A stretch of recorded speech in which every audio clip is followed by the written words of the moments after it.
Train 262 Heavy, wind calm, runway 31 left, clear for takeoff, caution wake turbulence, previous departure, Heavy 777. Welcome aboard and welcome to Columbia, South Carolina. We have a really nice scenery pack on this airport, so it's kind of fun to show off Columbia. If I can find where I got the scenery pack from, haha, I'll put a link down below. Why are we in Columbia? Why are we in Columbia with a B-2? Shouldn't I be at Whitman Air Base? Yes, I should be at Whitman Air Base because that's where the B-2 is based. However, I'm in Columbia for a very specific reason.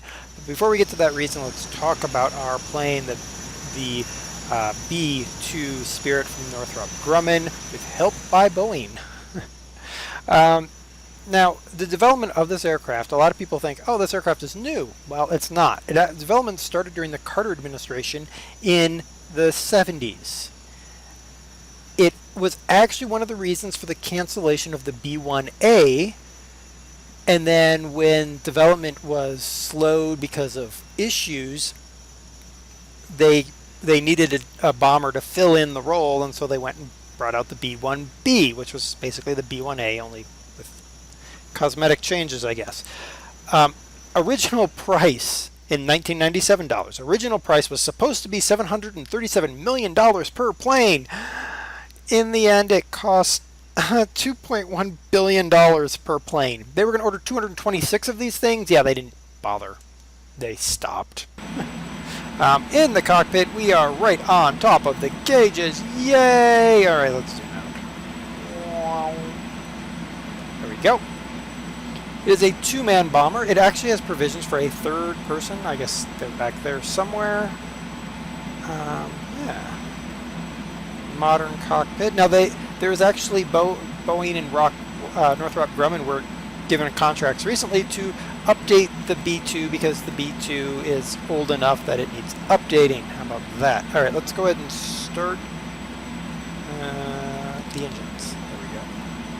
No, that's the exit. I did that last time too. All right, let's find out where the exit is. Oh, there it is. Yay. All right, close you. Alright, that should start the engines. I hope. We'll find out in a minute. Okay. This was originally built under the ATB, or Advanced Tactical Bomber Program, and funded under codename Aurora. And some of you will know that there's supposedly a super secret hypersonic Aurora spy plane.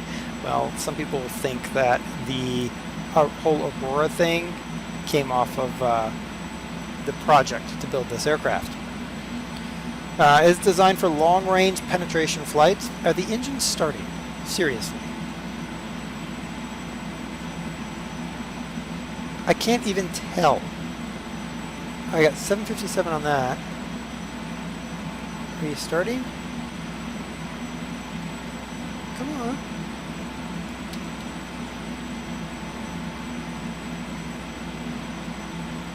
Come on. Come on. Stir it up. Somebody light a match and put it in the tailpipe. Really? Really?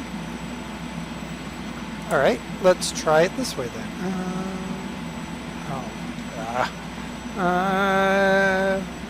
FMS.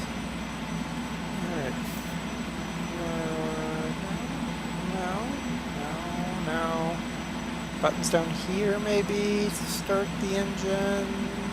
No.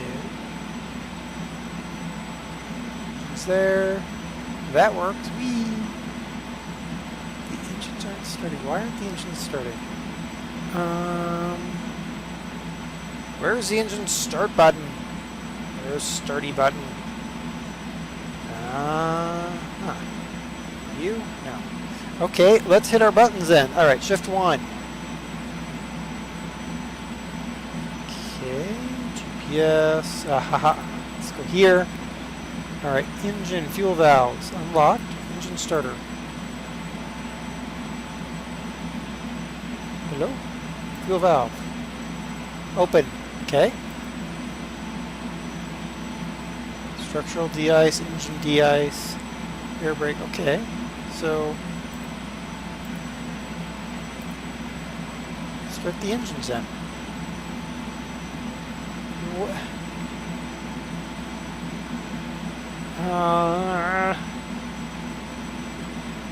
Did I do something wrong?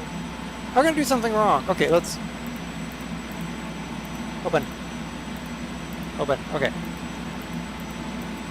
That should do diddly. Good. Now, so fuel control cut. Alright, I want you open. Close that. Start. Let's turn this stuff down. Battery is on.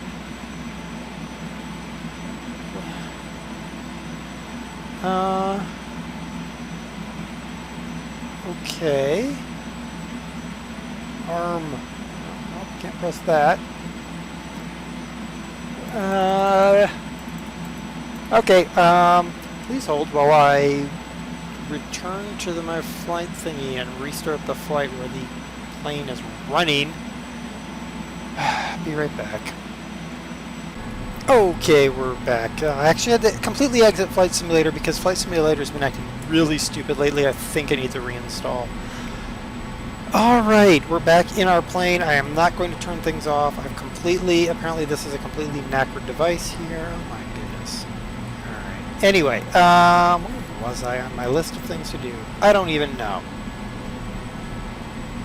Okay. Jeez. Let's see if it has flaps. Heck, screw all of that stuff. Let's see. Do we have flaps? Do you have flaps? Yeah, it would have. No, it wouldn't. No.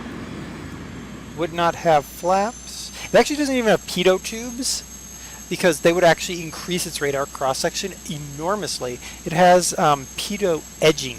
So basically there's sensors on the leading edge of the aircraft that help sense how fast the aircraft is going and other information like that. Let's see, do we have air brakes? We do have air brakes. I have seen those before. Yeah, okay. So let's get in our plane again. Woo! We're in our plane! Yay! Alright, she's powered by 4 General Electric F-118 GE100 turbofans producing 17,300 pounds of thrust each. She can travel a maximum 630 miles per hour at 30,000 feet. She has a 6,900 mile range and has 2 internal storage bays for upwards of 50,000 pounds of things that make you go boom. In fact, she has a rotary launchers for JDAM and missile launchers for the AGM-129 ACM cruise missile. All right, let's fly this derpy panda. Really? It's like the world's quietest engine. Which, you know, I guess is okay. I mean, the plane just doesn't look right. Nothing about the B-2 looks right, honestly. Where is my speed? Oh, there it is. I'm at 65, 670. What's our takeoff speed, I wonder? Can she go yet? Oh, she can sort of go. Is she gonna fly yet? I don't know. Well, sorta. There she goes. Woo! Gears in. Nice. Good. Now we're in the plane. It makes like zero freaking noise. That's not. No.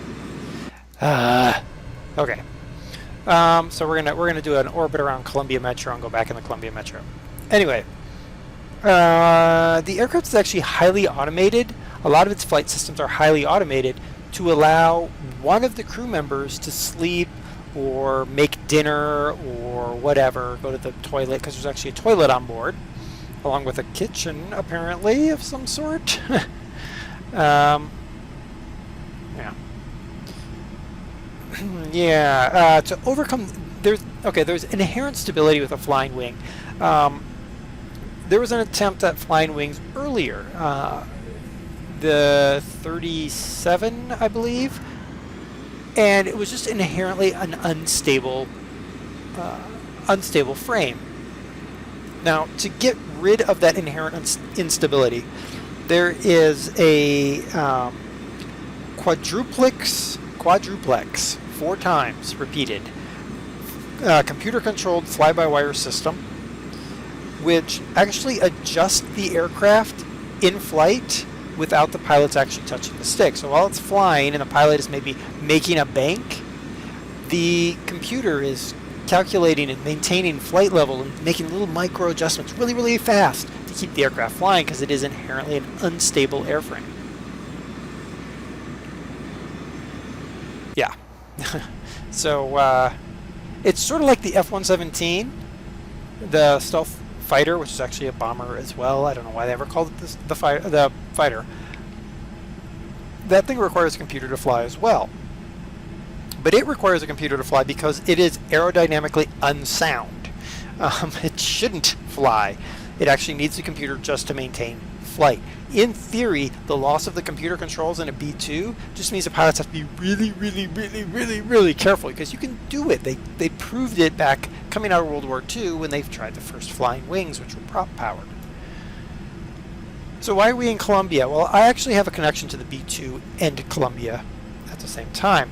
I was part of the Civil Air Patrol, which is Air Force Auxiliary here in the United States. And one of my deployments was actually to Columbia Airport. The B-2 bomber, the Spirit of South Carolina, came in for a public display. This is back when she was still extremely secret airframe. And we were the layer 3 of security. We're going to have to slow this bird down. Try to get down to the runway. Gears down, I think. Now we're going too fast, so we need to wait. We gotta slow. I've got the thing spooled all the way back. How fast are we going? 199. Okay. I'm actually going to dive towards the ground and then do a little bit of pull up to try to get this thing to slow down. Yes, I know what the sink rate is. Pull up. Shut up. Pull up. Chucky man. Okay. Come on, where are my gears? There they are. Thank you for coming out to play. So yeah, we were the third layer of security. So right around the B-2 were Air Force police with their M16s. Not on their shoulders, mind you. They were holding them in their hands. Around them were soldiers from... I don't have flaps. Be quiet. From nearby Fort Jackson. Oh, crap. Dead. $2.1 billion. We blew it up. Okay, we're back. So what was I saying again? Oh, yeah. So the Air Force had their troops, their security forces around the B-2, Spirit of South Carolina, with their M16s in hand. And then around them were soldiers from Fort Jackson who had their M16s slung. And then we were unarmed, and we were positioned along a crowd line to keep the crowd back. And then there was a detachment of the National Guard who was positioned on the backside, because the backside was actually facing tarmac. And the Spirit of South Carolina was actually sitting... whoa, hello. This is why I think Flight Sim needs a reinstall. It keeps doing that. Yeah, I can't really see it. Over by the terminal, and actually it's not the same terminal. They tore down the old terminal that this was by. Anyway, so yeah, that's why we're in South Carolina, because I actually do have a connection to the B-2 and Columbia, South Carolina. So there we go, the B-2 bomber. What do I think of this mod? I'm honestly not a big fan. None of these gauges really... This does nothing. I didn't see it actually performing any function. I mean, that's for 2 engines. This is a 4-engine bomber. What is going on with that? I don't recall that moving. Maybe that moved. I don't know. I do know if I hit Shift 1, it all seems to work. There's 4 engines. That's great, but I want a virtual cockpit that works. And this is the cockpit that works. This is not, and this is what I want to look at. So there you go. The link is down below if you want to play with it. It's a extreme close-up of a B-1 bomber, B-2 bomber. Ugh. Yeah. So there we go. This is the B-2 Spirit. It's an interesting aircraft. The mod is not all that great. It's the only one I could find, quite honestly. So there you go. Until next time, this has been Captain DerTebbers, destroying a $2.1 billion aircraft because I can't fly it. Until next time, bye. Clear for takeoff, 31 left, joining in 26.